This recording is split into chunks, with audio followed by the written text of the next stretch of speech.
Здравейте, приятели на домашната бира! Аз съм Димитър Петров и днес ще варя един от най-популярните стилове крафт бира – Hazy Indian Pale Ale или New England Indian Pale Ale. Ако сте любители на сочните, ароматни и мъглеви бири, то това видео е за вас. А сега, нека видим характеристиките и цялостното впечатление за стила.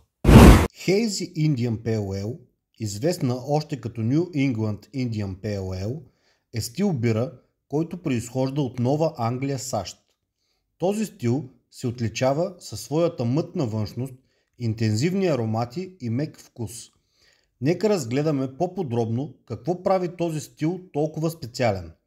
Името мъглив идва от непрозрачният вид на бирата, който се дължи на наличието на финни частици от хмела и дрождите. Тези частици остават в бирата дори след филтрация, придавайки характерната мътна визия. Мъгливият Indian Pale Ale е известен със своите силни аромати и вкусове на тропически плодове, цитруси, манго, ананас и други плодови нюанси. Това се постига чрез използването на големи количества хмел. Въпреки високото съдържание на хмел, този стил бира обикновено има по-ниска горчивина в сравнение с традиционните Indian Pale Ale. Това позволява на плодовите и ароматни компоненти да изпъкнат.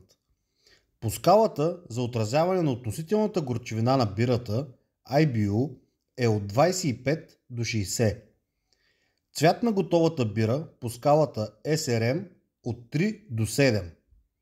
Начална плътност на бирата Original Gravity от 1.060 до 1.085. Крайна плътност на бирата Final Gravity от 1.010 до 1.015.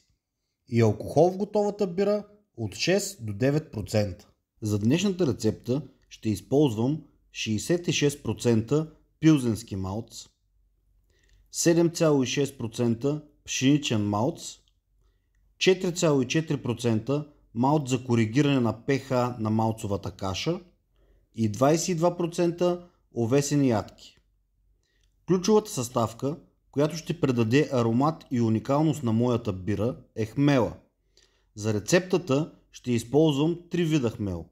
Първият хмел е един от най-популярните и широко използвани сортове хмел в съвременната крафт бира – Ситра.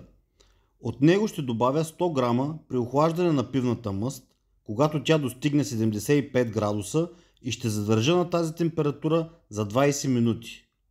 И 100 грама на сухо охмеляване на 5-я ден от началото на ферментацията. Вторият хмел, който ще използвам, е изключително богат и комплексен на аромат, като включва нотки на тропически плодове, като манго, папая и маракуя. Това е мозаик. От него също ще добавя 100 грама при охлаждане на пивната мъст, когато тя достигне 75 градуса и ще задържа на тази температура за 20 минути. И 100 грама на сухо охмеляване на 5-я ден от началото на ферментацията. Третият вид хмел, който ще използвам за моята бира, е Galaxy. Той е австралийски сорт хмел, който е известен със своите уникални и мощни аромати. От него ще добавя 100 грама при охлаждане на пивната мъст, когато тя достигне 75 градуса и ще задържа на тази температура за 20 минути. Бирните дрожди, с които ще ферментира бирата, ще са Сафале US-05, като тяхното количество ще е 20 грама, а ферментацията ще протече при температура 20 градуса. Време е да започна варката и да превърна всички тези съставки в невероятна домашна бира. С вас ще се видим, когато бирата е готова, за да ви разкажа как е протекла ферментацията и да направим дегустацията заедно.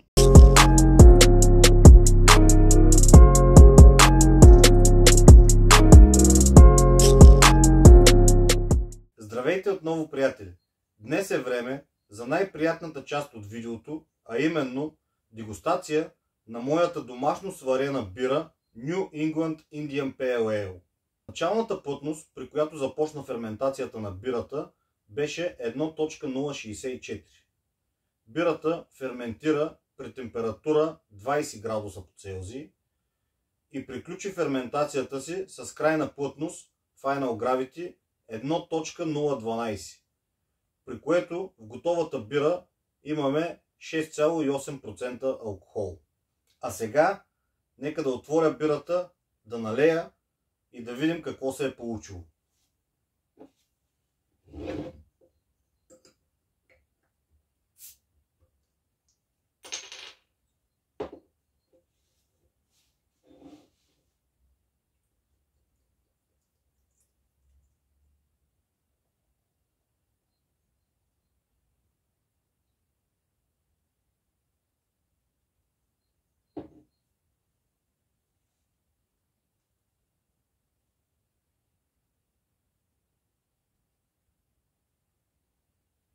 Цветът на бирата е мъгливо златисто-оранжев, което е характерно за този стил. Ароматът на бирата е интензивен, свеж, с нотки на цитрусови плодове. А сега нека да опитам и на вкус.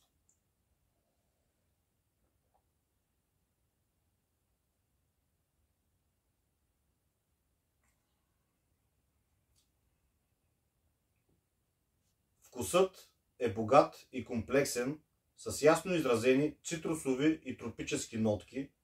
Усещам манго, ананас и дори малко праскова. Горчивината на бирата е умерена и балансирана, което прави бирата изключително пивка. На здраве!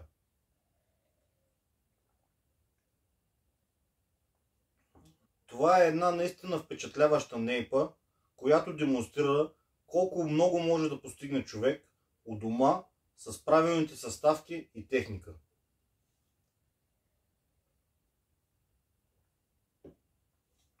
Ако клиповете, които правя, ви харесват, не забравяйте да се абонирате за канала, да харесате видеото и да споделите с приятели, които също обичат добра бира.